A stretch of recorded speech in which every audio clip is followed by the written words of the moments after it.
Baik, Assalamualaikum warahmatullahi wabarakatuh. Selamat datang mahasiswa dalam perkuliahan interaksi obat dengan nutrisi dengan topik faktor-faktor yang mempengaruhi efek obat yang dipresentasikan oleh saya, Valentina Metasri Kartika. Nah, pada pertemuan kali ini kita akan membahas masuk ke dalam bagaimana konsep apa itu interaksi obat dan bagaimana nutrisi bisa mempengaruhi kerja obat. Nah, ini khusus untuk pertemuan hari ini seperti itu ya. Kita akan masuk ke materi. Untuk pertemuan ini akan dibagi menjadi 3 topik penting. Yang pertama adalah konsep farmakodinamika obat. Yang kedua adalah pengaruh nutrisi terhadap efek obat. Dan yang selanjutnya adalah pengaruh obat terhadap nutrisi.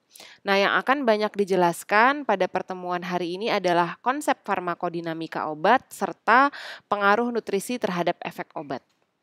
Kita sudah belajar mengenai ATME dalam pertemuan minggu kemarin, absorpsi, distribusi, metabolisme, dan ekskresi yang mana proses ATME tersebut masuk dalam farmakokinetika obat. Nah, minggu ini kita akan belajar tentang farmakodinamika obat yang kalau mahasiswa ingat, farmakodinamika obat itu mempelajari ketika obat sudah berikatan dengan reseptor untuk menghasilkan efek terapi yang diinginkan. Kita masuk ke konsep farmakodinamika obat.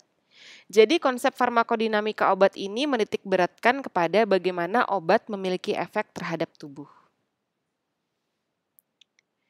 Atau yang lebih detailsnya lagi adalah bagaimana ikatan obat dengan reseptor sehingga obat tersebut dapat menimbulkan efek farmakologis. Berbeda dengan kinetik, farmakokinetik minggu kemarin, itu tentang bagaimana perjalanan obat di dalam tubuh. Jadi bagaimana obat masuk, bagaimana obat didistribusikan, bagaimana obat prosesnya untuk dieliminasi yang meliputi metabolisme dan ekskresi.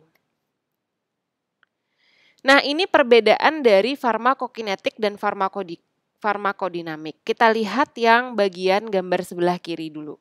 Kalau farmakokinetik tadi perjalanan obat dari ATME, sedangkan kalau dinamik adalah ketika obat sudah didistribusikan, obat sudah di peredaran darah, kemudian obat tersebut menuju jaringan atau tempat bekerjanya.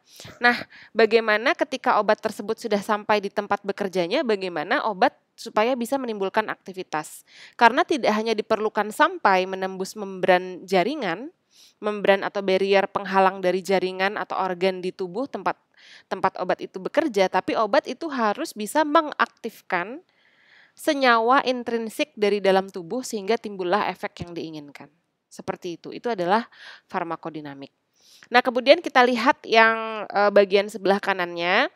Jadi obat tersebut yang kita pelajari, kita sudah mempelajari aspek prescription atau peresepan atau farmasetiknya. Bahwa obat tersebut terdiri dari berbagai macam bentuk sediaan. Kemudian obat tersebut diadministrasikan atau diberikan ya. Mungkin saya perlu pakai laser pointer. Nah, kemudian obat tersebut diberikan. Kemarin juga sudah dipelajari bagaimana pemberian obat itu, rute-rutenya dari mana saja itu ada. Nah, yang mempengaruhi obat ketika diberikan kemarin juga sudah dijelaskan tentang ikatan obat dengan protein dalam darah, kemudian juga absorpsi di saluran cerna. Kemudian kita juga belajar konsentrasi obat di tempat aksinya itu dipengaruhi oleh metabolisme lintas pertama kah, kemudian kemampuan obat terlarut dalam lemak kah, sehingga makin banyak obat yang larut dalam lemak, makin banyak pula obat yang bisa masuk ke dalam tempat aksinya. Nah, ketika sampai farmakodinamik itu adalah ketika obat sudah sampai ke tempat aksinya, kemudian obat tersebut harus berikatan dengan reseptornya, berinteraksi dengan reseptornya sehingga timbullah efek farmakologi. Baru ketika efek farmakologi itu timbullah outcome klinis yang diinginkan. Misalnya menurunkan tekanan darah, menghilangkan nyeri, dan sebagainya. Ya. Itu contoh beberapa efek klinik yang diinginkan. Nah, bagaimana obat itu bisa berefek? Kemarin di pertemuan pertama juga sudah saya jelaskan bahwa kuncinya obat bisa menimbulkan efek itu adalah berikatan dengan reseptornya. Di mana kita bayangkan obat berikatan dengan reseptornya itu prinsipnya adalah lock and key, kunci dan gembok. Jadi kunci tertentu yang bisa membuka gembok tertentu. Seperti itu juga obat dengan bentuk atau senyawa tertentu yang bisa membuka reseptor tertentu. Ya, misalnya reseptornya adalah reseptor nyeri. Obatnya adalah obat anti nyeri. Jadi obat anti nyeri itu sudah didesain sedemikian rupa sehingga struktur kimianya yang sampai kepada reseptornya itu cocok, match dengan bentuk dari reseptor tersebut sehingga bisa menimbulkan efek. Ya. Nah, di sini kita dalam farmakodinamik kita memperkenalkan konsep agonis antagonis obat. Jadi untuk lebih mudahnya kalau agonis itu mendukung, antagonis itu melawan, ya. Peran antagonis itu peran yang misalnya protagonis dan antagonis. Antagonis itu kan biasanya yang melawan, yang tidak sesuai dengan yang peran utamanya. Nah, kalau di sini kalau dalam konsep obat antagonis itu adalah ya perannya antagonis. Bisa kita analogkan seperti peran antagonis itu. Jadi kalau ada antagonis obat, dia bisa menghalangi obat yang semestinya bekerja, jadi tidak bisa bekerja. Bagaimana caranya? Kita lihat di gambar ini. Nah, kita lihat gambar yang sebelah kiri ini adalah yang bentuknya diamond warna biru, itu adalah obat yang sebenarnya ya. Obat yang sebenarnya misalnya katakanlah ini adalah parastamol, reseptornya adalah reseptor nyeri. Jadi parastamol untuk mengurangi nyeri, misalnya nyeri sakit kepala. Nah, bentuk dari parastamol tersebut cocok dengan reseptor nyeri sehingga parastamol bisa berikatan dengan reseptor nyeri, maka timbullah aktivitas normalnya yaitu menghilangkan atau mengurangi rasa nyeri. Nah, ada obat lain yang dinamakan agonis. Nanti Anda mengenal agonis reseptor H2 misalnya. Nah, itu misalnya saja ya. Nah, obat agonis itu obat agonis itu strukturnya tidak sama dengan natural substance-nya yang sebelah kiri tadi, dia bisa obat parastamol atau zat-zat alami dari dalam tubuh yang bisa mengurangi nyeri. Nah, obat agonis ini kita ilustrasikan sebagai ini, shape yang bentuk segi 5 warna orange ini.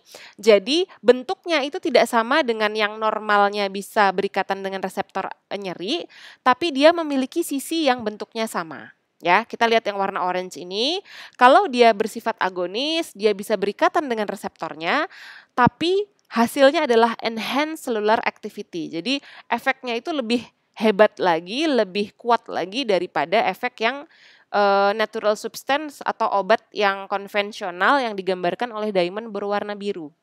Jadi obat agonis itu dia bisa memiliki struktur yang tidak 100% mirip, tapi ada sisi tertentu yang match dengan reseptor tujuannya, dan ketika obat agonis itu berikatan dengan reseptor tujuannya, dia bisa mengenhance atau meningkatkan efek yang mungkin dengan natural substance atau obat konvensionalnya itu dirasa kurang memberikan efek yang ditargetkan. Jadi kalau diberikan agonis efeknya bisa lebih lagi. Ya, bisa melampaui obat yang konvensional tadi.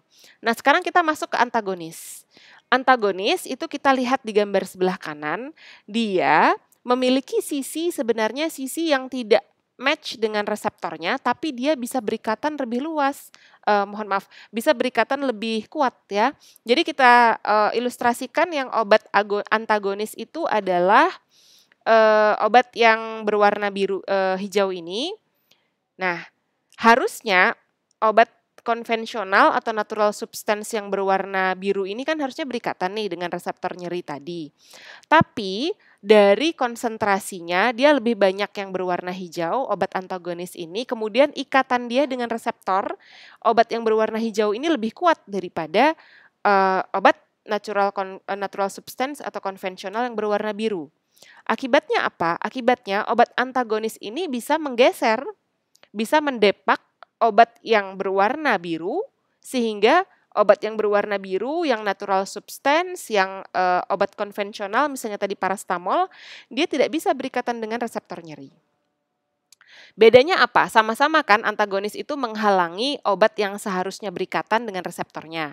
Tapi kalau agonis itu efeknya meningkat, kalau antagonis dia kebalikannya, malah tidak berefek. Dia bisa memblok obat yang seharusnya berikatan dengan reseptornya, tapi membloknya dia juga tidak menghasilkan efek. Ya, jadi itu antagonis. Disebut antagonis kan perannya dalam tanda kutip kan perannya yang tidak diinginkan, perannya yang jahat. Nah, dalam hal obat ini dia bisa memblok obat yang seharusnya bisa berikatan dengan reseptor, tapi membloknya dia tidak menghasilkan efek apapun. Akhirnya, misalnya kalau tadi analognya adalah obat nyeri, akhirnya dia memblok parastamol berikatan dengan reseptornya, tapi dia juga tidak menyebabkan reseptor nyeri itu bekerja. Artinya kalau nyeri tetap terjadi nyeri, tidak timbul efek anti nyerinya tidak timbul. Nah, itu adalah antagonis obat. Kenapa kita belajar ini? Karena beberapa interaksi obat dengan makanan itu jalurnya adalah farmakodinamik. Jadi, interaksi makanan dengan obat dia bisa menghalangi absorpsi obat. Dalam hal ini dia bisa menghalangi atau menguatkan ya, ada dua jalur. Dia bisa menghalangi menguatkan absorpsinya, distribusinya, metabolismenya, ekskresinya, tapi ada juga mekanisme interaksi obat dengan makanan di jalur farmakodinamik, yaitu dia memboost atau men-induce atau enhance kerja dari reseptor, tapi bisa juga memblok kerja dari reseptor.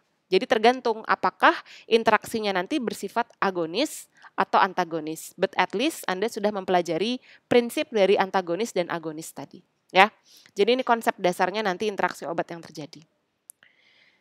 Nah, ini kita masuk ke mekanismenya ya. Jadi kalau agonis tadi, drugs that occupy receptor and activate them. Jadi mereka menghalangi, kalau yang biru tadi agonis ya, agonis. Jadi ketika agonis itu berikatan dengan reseptornya, dia bisa mengaktifasi kinerja dari reseptornya. Jadi reseptornya bekerja 100% dalam hal ini. Tapi ketika dua zat diberikan bersamaan, tapi memiliki sifat yang bertolak belakang, yang satunya agonis, yang satunya antagonis, dengan reseptor yang sama, dengan tujuan reseptor yang sama.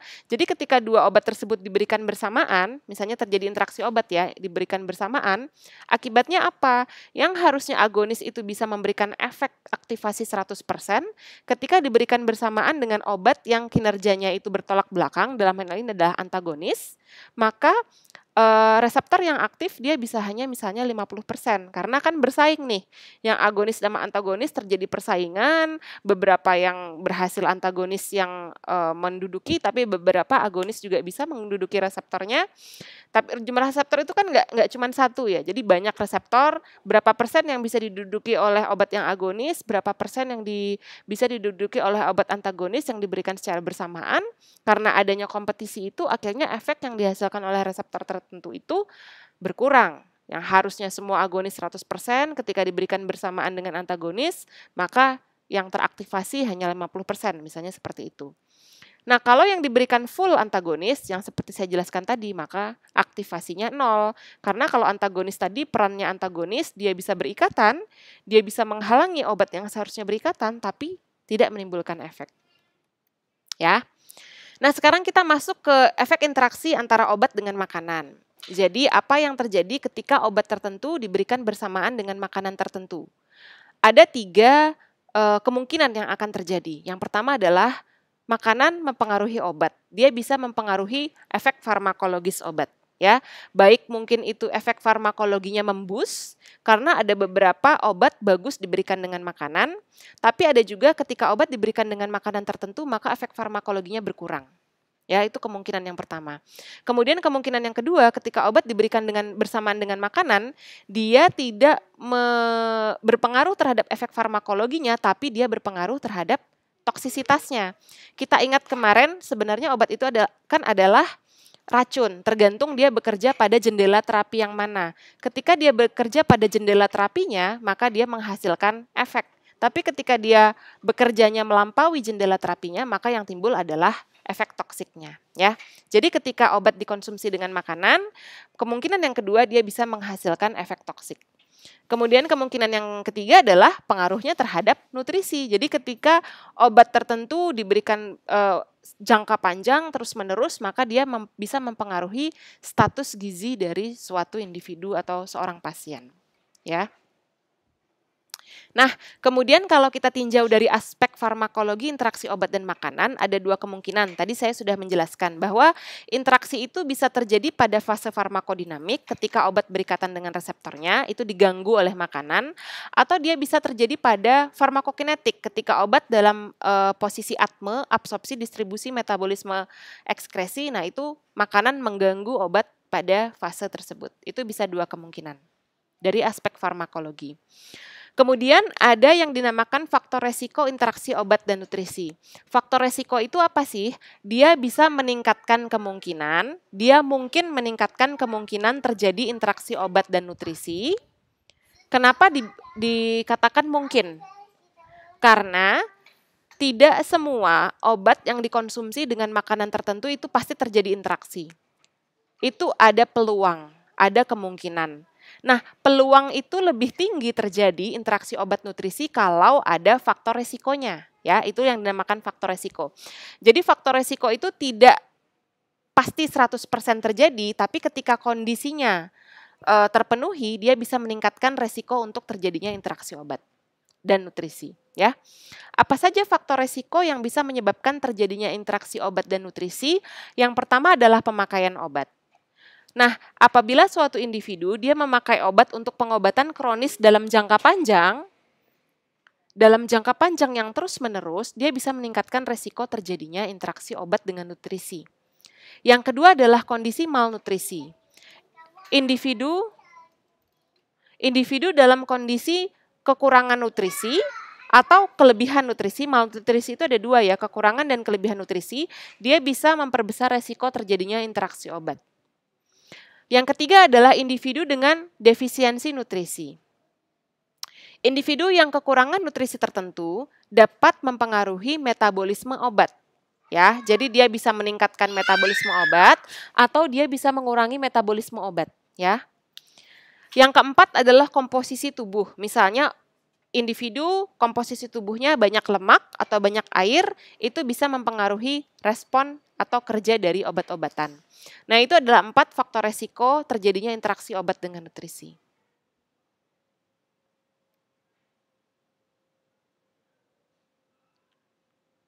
Kemudian kita akan mulai mempelajari tentang efek makanan pada terapi obat. Kita hentikan dulu ya rekamannya, nanti Anda bisa simak video yang selanjutnya. Kita mempelajari tentang efek makanan terhadap terapi obat. Jadi ketika suatu individu mengkonsumsi makanan tertentu, maka akan mempengaruhi kinerja obat yang juga dikonsumsinya.